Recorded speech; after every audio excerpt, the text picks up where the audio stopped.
Maintenant, que j'entre dans ton téléphone avec ou sans ta permission.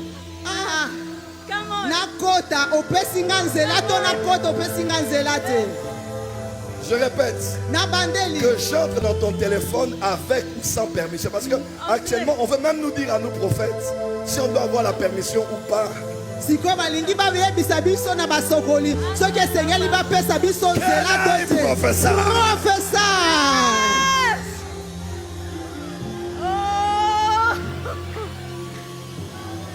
Est-ce que j'entre avec ou sans ta permission? Avance, prophète. Avance. Non, parce qu'actuellement, tout le monde sait qu'on parle de la Wi-Fi. Je ne racontais ça qu'à l'église. Je n'avais aucune idée que ça allait prendre autant. Avant de frapper d'abord, on va commencer à le faire. Il y a mis la porte d'abord chrétien. Avant comme à 3 mois, front aussi, nous avons dit que le démon a réponse. Mon peuple est péri et détruit par faute de la connaissance. Il a commencé à balancer, c'est la blasphème, c'est contre les Saint-Esprit. Mais non, c'est la permission de la téléphone. Non, il a dit que non, je peux entrer dans ton téléphone. Sauf quand je dis, ah, je vais attendre 3 jours à prier, en 50 ans de mon ici.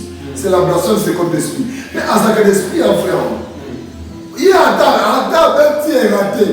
Animateur, à soi, français, à travers la catégorie soignée. La salle de pépinière, François, le prophète Joël Facita.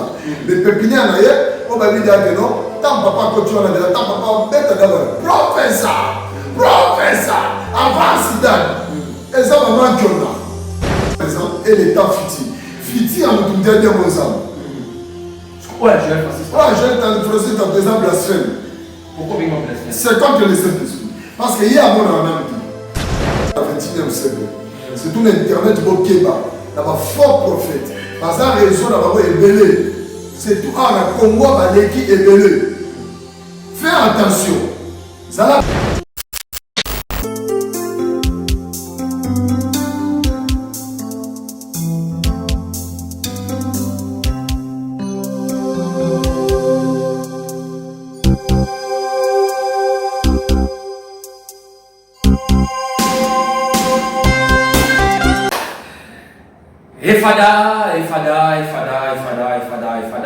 Fada, charmé, fidèle. Nous sommes toujours, nous avons grâce, nous avons condamné sur la catastrophe de la flash au vérité spirituelle, vous les présenté par votre humble serviteur Tati. Nous croyons toujours grâce à votre émission, vous appétez,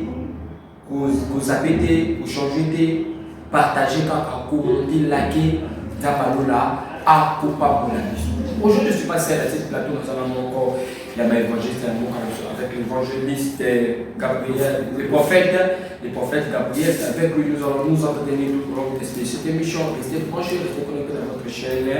Bakolo, Masukuto, Beta, l'actualité vraiment, ils ont ébélé le prophète Gabriel. Nous sommes à Zanamoka, il est là, et puis il est ébélé, un vrai prophète avec Gabriel. Et ça, nous toujours, sur le monde, il y a un peu qui est là à la fin. Avant que nous avons l'idée à Solo, c'est avec lui que nous allons nous entretenir tout au long de cette émission. Donc, vous avez bonjour l'embêté. Bonjour,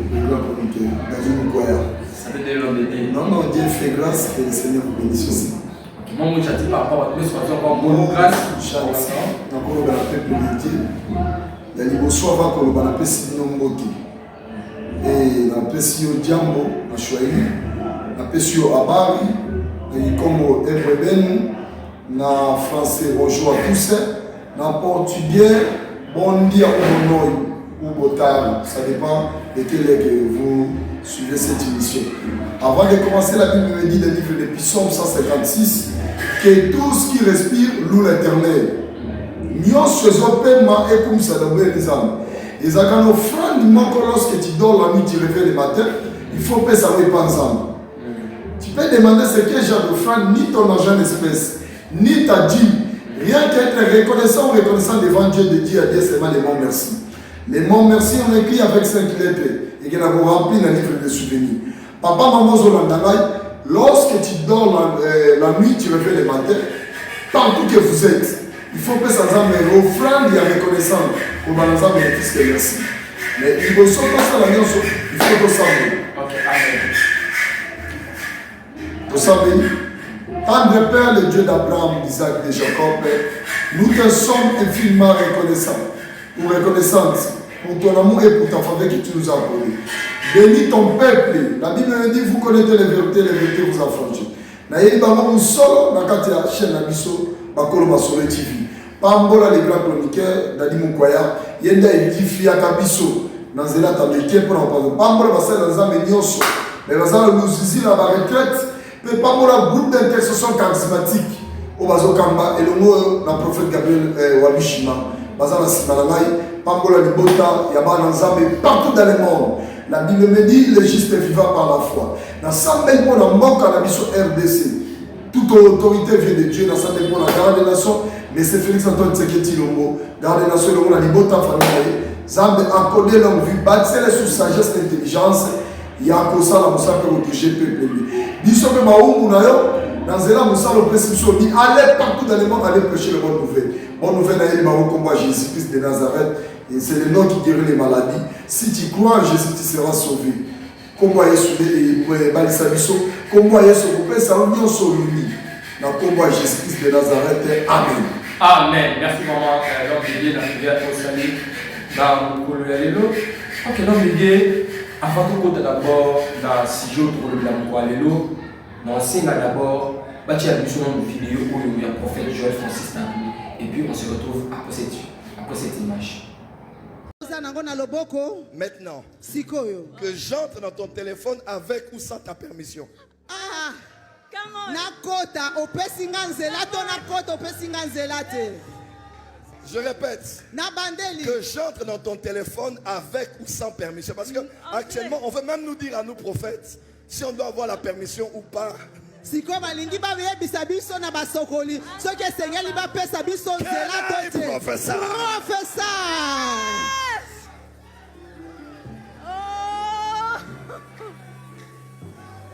Est-ce que j'entre avec ou sans ta permission? Boni na kota na ndingisa na yo to na ndingisa na yo te. Avance, prophète. Avance.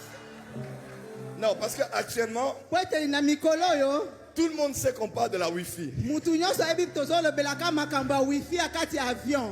Je ne racontais ça qu'à l'église. Mais j'avais aucune idée que ça allait prendre autant. Voilà l'homme de Dieu, dans la vidéo, il y a le prophète Joël Francis Tandou, il y a le mot et le mot Vaninayo. Est-ce que le prophète des pratiques Joël Francis Tandou a en salle? A gosser dans mon ce qui va permettre à côté de la carte de téléphone, on a permis à jouer à nous. Est-ce que c'est biblique? C'est la blasphème, c'est contre les Saint-Esprit. Pourquoi? Qu'est-ce qu'il suffit d'avoir les mots portables? Portable aux hommes. Et ça d'abord, il y a comment il s'est mis dans carte de magie. Dans mon téléphone, tous autres merci téléphone, mais par rapport à un message, il y a frère Nabison Ami, prophète Joël Francis Tandou. Parce que bateau là-bas qui va des pépinières, il y a diable. Et c'est le magie. Parce que le monde spirituel, d'abord, tant que aux même la carte de l'église, autobé dans l'église, on n'est pas bon à utiliser le téléphone. Aux autres, madame. Mais tant que aux autres utiliser le téléphone, par exemple, nous avons la Bible, la Bible est à vous. Mais c'est la carte de téléphone. On a gagné connexion. Parce que nous avons transfert message et le monde a peuple de paix dans le monde entier. Mais alors que tu as besoin de servir à la carte de Bible. Parce qu'avant, les grands chroniqueurs, journalistes, Dadi Moukoya, avant si ma téléphone en main, téléphone portable, des individuels. Il faut d'abord aussi la permission. Même là, les prophètes, Gabriel de Zaboui, l'homme du moment, les prophètes authentiques. Prophète, on peut sa message que non, on comme là, ou bien on ça va finir. Au comique à requête, on a ensemble la requête, on a une histoire à finir. Parce que Dieu se cache derrière son serviteur. Amos 3, verset 7, la Bible dit car l'Éternel Dieu ne fait rien sans toutefois révéler son secret à mes serviteurs les prophètes. Ça veut dire secret n'a pas été dit. Et c'est d'abord dans 5 ans. Permission pas. Mais on a compris qu'on contacte la vie privée. On portable les hommes la vie privée à nous. On dit qu'on contacte sans toutefois se lancer là. On a la pasteur, on a la présidente de la République, dans le téléphone en maille. ezala ministre, ezala nani, ezala magicien.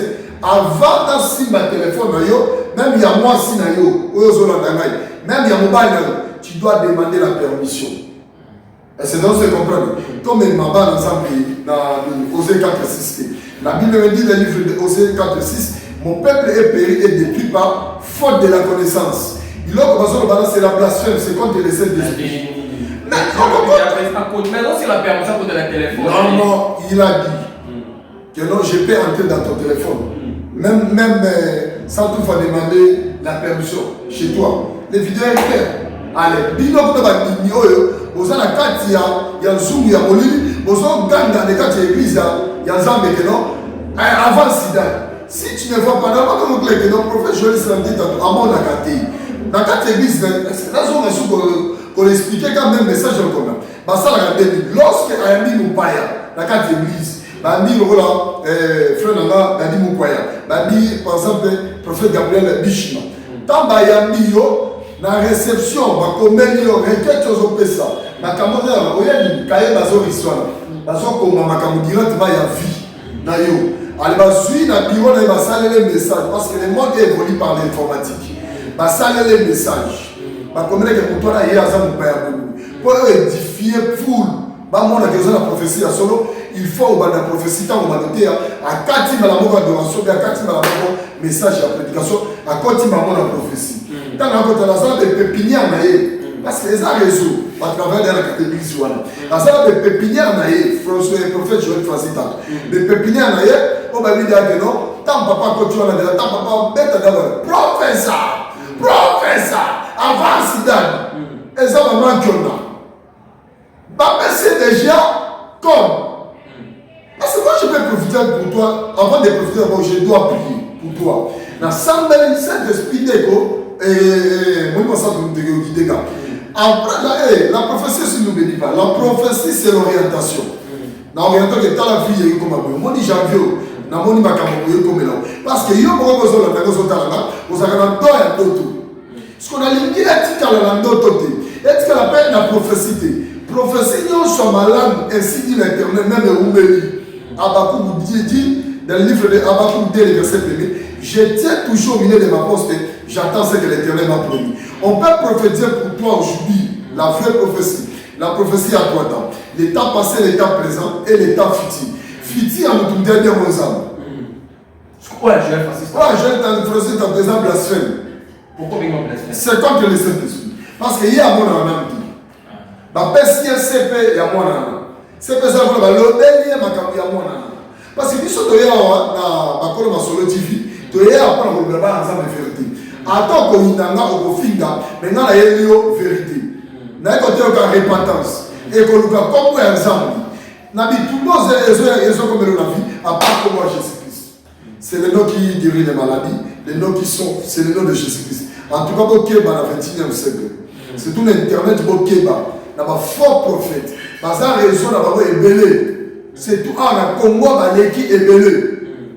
Fais attention. Zala prudent. On a malade. On a ça là, c'est contre les Saint-Esprit. Et c'est là qui a l'oba. Parce que quand tu vois, tu dois parler. Parce que nous avons quand même la fourmi, dans les bangs à noir. À ce moment, fourmi à noir, ma soeur, il y a les bangs à noir. Zamba monaka. Zamba dit nombre de soutiens pour tout dans l'aïe. Zamba dit projet à monter. On dit Psalm 37:4. La Bible me dit fais d'abord de l'Éternel tes délices. Après, il te donnera quoi? C'est que quelqu'un désire. C'est que la Bible est claire. Zamba dit projet aux hommes déjà monté. Zamba dit que journal est l'autre pour ça l'émission. Mais la calendrier, l'émission est dans ça. Il faut dans ça la côté pour mais diable, Zamba est déjà à moyen de tout ça. Parce que bénédiction est où tu pendant que tu dors la nuit. Tu réveilles le matin. Mais lorsque la nuit, Saint-Esprit s'allume et qu'on guide au-delà. Vous avez fait la tisson. Au les tissons avec sanitaire. La primaté journal. Au moins, il n'y a pas de journal après. Au moins, il y a un accident de sanitaire. Au moins, il y a un taxi bien voiture. Au santé journal de la kilo ma casse. Il y a un tisson. Autre bien, il y a un kilo de 6e sens. 6e sens sur les boys. En tout cas, ce 6e sens sur les boys, mais ça sur la personne, même l'internet, toujours là-bas. Sur la prophétie, on a même gagne. Sur la prophétie, on a et là, ma cabossette, on m'a dit avant Sidani. C'est la blasphème. Matthieu 24, verset 24, la Bible me dit, Natabu Yasuka, donc il y a un faux prophète et un faux chrétien. Il y a un faux chrétien quand tu as raison, il y a un pasteur à Mabé. Il y a un qui est à vengeance. La Bible me dit, à moi la vengeance, à moi la rétribution. Dans mon ange, il y a vengeance, ange Michael. À tel petit peu, à quoi tu es déjà l'église? Pour ton information. À quoi tu es déjà l'église? À tel petit peu, dans mon panga, mon aide. Avant de frapper d'abord, pour commencer à les amener. Il y a mis à quoi tu as un chrétien à ma vie. Avant que comme à 3 mois, Francis, ils ont dit que le démon a repentance. Ce que j'ai dit, je dois tailler 3 jours à prier. En 50 ans de volume ici. C'est la blasphème, c'est comme l'esprit. Mais à ce que l'esprit en frère, il y a un petit raté. Animateur à joie avancé, ça c'est la blasphème, c'est contre le Saint-Esprit. Ce qu'on dit sur toujours quand on a la boussole, on commence à monter le numéro, on va commencer à bâtir dans les réseaux sociaux. On m'a dit tout là, c'est pour ça que les gens comprennent que non, on sait qu'il y a des boulots. Maman, il va dire que non, on est dans le 21e siècle. Ma prophète dans la Madini. Ma faux prophète, ma faux pasteur Madini. En tout cas, soit il y a une vérité, on dit que vérité, mais tu ne vas pas l'immisana. Mais il y a une vérité. Parce que vérité, il y a un sauver. Toi-même, tu es capable de les prier. Ça ne pas y aller. Vous êtes capable de, parce que dès Tonique 20, la Bible me dit, confiez-vous à l'Éternel, votre Dieu, vous serez affermis. Et à mes serviteurs, les prophètes, vous réussirez. Mais quel genre de prophète, Joël Francis a tout dit. D'après cette information que même moi, ça va dire, moi, ça même d'après ça que c'est CP à Babylonso. Moi, si on a un ami, c'est vrai, il y a un ami, Joël Francis Antoine. Oui. Ah, c'est un camarade. Ok, voilà l'homme de Dieu, donc on va toujours une émission. L'homme de Dieu lancé dans la régie a tiré sur deuxième vidéo où il y a évêque Mukuna, qui derrière l'image en zone maintenant, Bishop chrétien, tu vois, sur le droit de l'été Pâques. Lancé dans la régie a tiré sur vidéo et puis tout le monde a posé vidéo. Voilà l'homme de Dieu, de retour dans la vidéo, il y a évêque Mukuna, où il va adresser dans l'église, la communauté dans ACK, qui est Bishop chrétien, tu vois, sur le droit de fêter sur ce pacte. Est-ce que l'évêque Mukuna a la raison par rapport à la vidéo de tout à l'heure? Aza la raison. Expliquez le commencement. Pâques d'abord c'est quoi? On dit pas que ma chrétien va fêter. Il y a un mot à la vie. Parce que nous sommes sauvés et sanctifiés aujourd'hui par les noms qui ont décidé tous les noms, c'est les noms de Jésus-Christ. Si tu crois en Jésus-Christ, tu seras d'abord sauvé. Parce que mon gars à Pâques, mon temps tu peux fêter Pâques. Allez, quoi on appelle? Père. Amélie Vino. Mais quand même mon père a demeuré toujours la même vie à sa vie. Lorsque nous avons monté ma Bible sur le bambou, je mettrai la différence entre ceux qui me servent et ceux qui ne me servent pas. Mais papa qui m'a dit qu'on fêtait. On fêtait papa qui on se tourne à réveil. Dis-le. On se voit même si tu as sauté la carte d'église, on se dit. On va dire qu'il y a une pédicité, on va dire la carte d'église. Et à cette raison, moi j'encourage. Oui, avec nous, c'est un patriarche. C'est un esprit. Un esprit attend les gens, combien de temps de temps en combat qui parle. Talama, dans Boutou, dans l'année, ensemble, il a fait 4h du matin pour arriver à 5h, de 4h30. Dans mon esprit, à 7h, il y a Bissou Matenda, il y a Moussa Dinaba, à Télébi, il y a Kimbango et Télébi, l'esprit à Barout qui a son pays là. Pour nous détruire, ma foi pasteur, ma foi chrétien, Matthieu 24, verset 24. Autant de mots qu'on comprend dans la zone de l'eau. En tout cas, pour nous, réveil. Pas qui, tous ça déjà sauvé dans la village Jésus-Christ. Jésus n'a fait pas pour la biche. Jésus n'a sauvé la biche. Parce que, écoute-moi, la Bible dit dans le livre de Jean 3,16. Quand Dieu a été aimé le monde, il a fait quoi? Il a donné son fils unique. N'a pas de Jésus, à ensemble, sauvé. Parce que les âmes n'ont pas pu mettre de dos mon âme. Parce que Dieu c'est l'esprit. Il y a un mot de en réalité de l'homme, c'est l'esprit. Parce que nous avons tout le monde dans la fin de nous. Oh, mais ça n'a. Pourquoi? Ah, dans mon prophète, attends la possibilité d'aller nous voir, les gens ont des photos de la biche, attends le tout ça. Voilà, nous avons des choses comme mais ça n'a rien à dire. Nous avons des choses à dire. Il y a un moment même quand partie intime, nous sommes dans la salle des autres. Il y a un peu de bomba. Même mon thème, oh, il bombi koina. Parce que au moment où tu as mon thème, koina na mon thème, kofina mon thème, kobeta prophétie à ma belle, où tu as mon thème na ma cante. Aux autres, il y a un moment qui me dit la pierre de l'homme est mouvée. La pierre de l'homme est mouvée. Nous sommes sauvés pour Jésus, pourquoi? À quoi sert pour qu'il vous demeurer dans la futurité? Moi j'encourage tous ça, on a pas l'impression que ça va dans un mais toujours dans cela, puis la vérité. Parce que ma camarade c'est la nation. Pour que dans l'église, va de Sokolo, va maï, hein, de Sokolo, on est tout le monde à liberté. Ma Sokolo, va maï, va comme ça, on dit.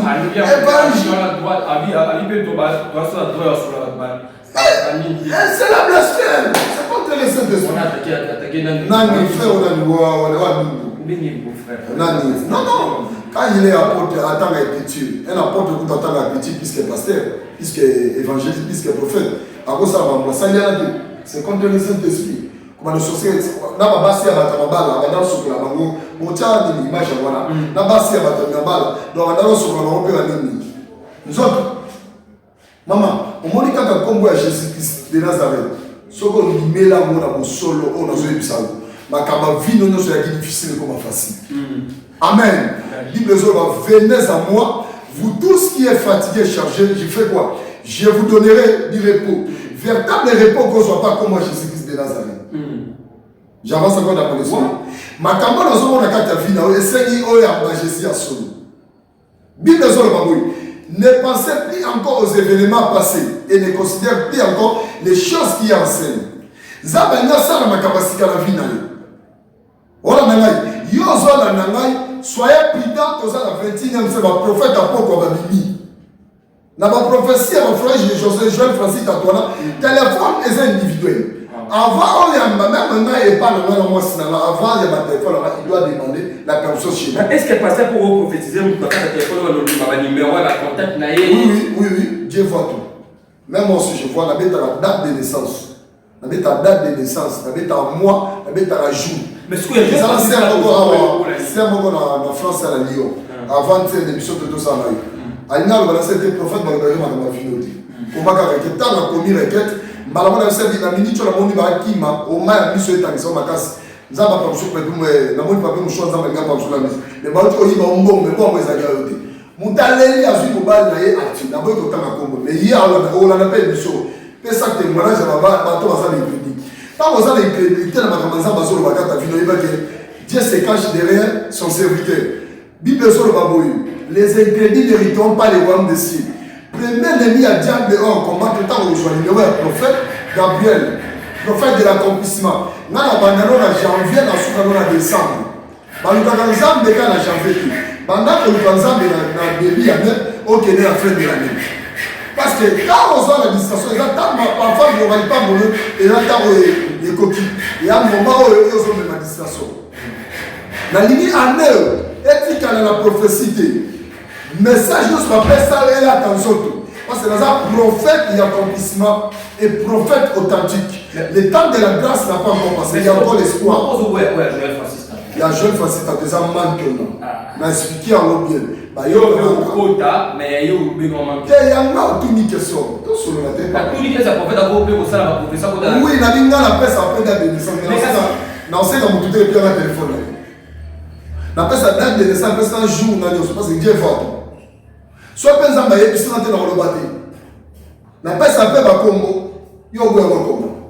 Ok, merci maman. Alors, de nous, on va la émission de la mission. La Tikio, on fait un message dans la 7 minutes de la communication. Merci. J'avance dans mon esprit, n'a pas sur mon mot, puisque je vois mieux. Premier ennemi à diable dans le combat, tout le temps où je vois mieux, comme ce monument doute. Il y a mis balai, parce que la monument oublie. Il y a mis ça tout, qui est pas dans le 21e siècle. Il faut voir l'ito à monument. L'ito n'est pas jusqu'à mon caillou dans ensemble. Il y a pas l'autre qui est là, il y a un fonds la monument centre au fond de la vie. Pauvreté éthique. Pauvreté même de ma jalousie. Tant que les maman pour te faire passer, maman que les gens passent, et même ma pauvreté. Il y a mis balai. Na telemi, le coup l'âge, il y a vengeance Michael à terminer l'année. Mouton se combattre le mariage. Est-ce à la famille à Katana environnement? Ou à l'igno balate, à l'igno bongate. Ben le prophète de l'accomplissement de soi ta prière. La tiki m'a 9 ans sur qui n'a pas comme faute à 2002. Pourquoi? Parce que dans la ta prière. N'a pas dit l'enquête à ceux qui n'ont pas 9 ans le 31 janvier. Tantôt, sauter pour tout ça, la traversée, il y a mois de février. Les chiffres 1 et le commencement. Nzambe babanagana début ou soit création. Nzambe a créé histoire à Vinao. Quand Esaïe 43, les versets 18 à 19, les passés pris encore ces événements passés. Il a dit que Olanda, ma prophète de Bélé, au confiant, parce que c'est le monnaie des singes. Il a dit que Yosua, ma prophète de Bélé, au souma, le ministère de Bélé, au soutenant. Mais il y a un prophète accomplissement. La Bible dit, vous mieux la fin d'une chose qui est son commencement. Bissona, que Banina, commencé à toquer dans la souka. Confiez-vous à l'éternel, votre Dieu. Soit il y a un prophète Gabriel Wabishima.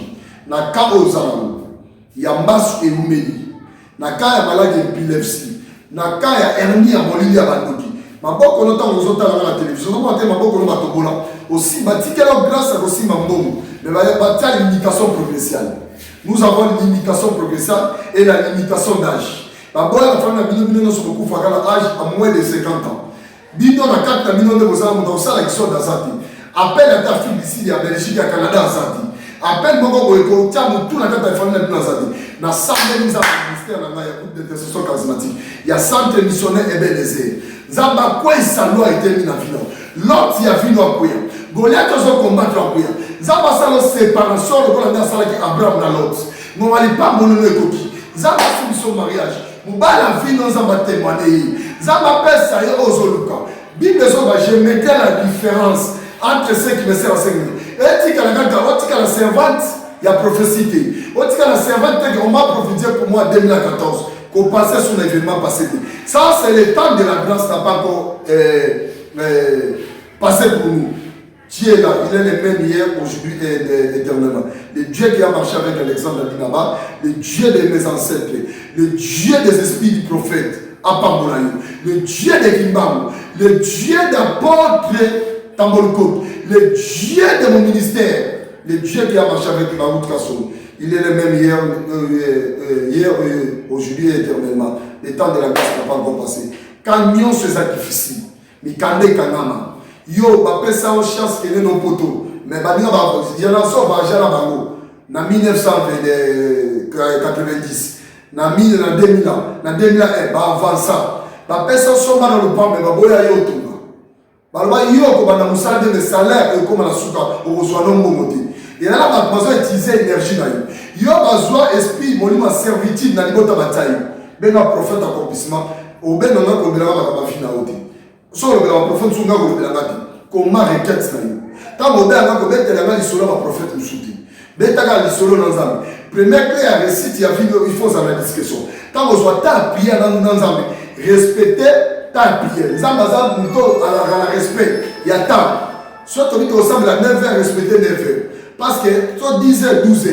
En tout cas, nous avons un pan pour la nuit. Il y a un sang de la pour le mariage, non. Il y a un prophète de l'accomplissement. Il y a plus 243, 85, 19, 58, 596, plus 283, 43, 85, 19, 58, 596. Mais le prophète Gabriel Wabishima, le prophète de l'accomplissement, le temps de la grâce n'a pas encore passé.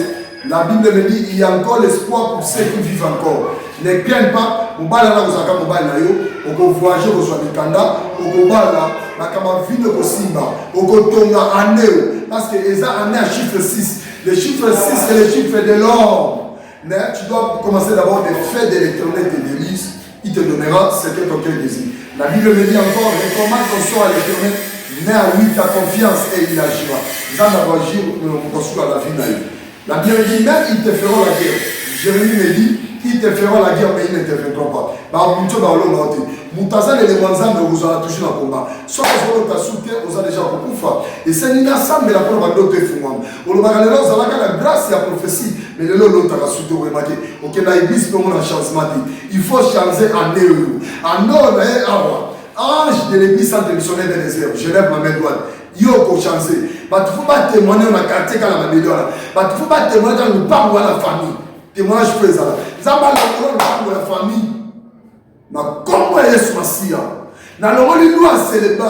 Il est tellement la vie. Dans le monde, il est tellement le goal à l'autre bien goal à la vie.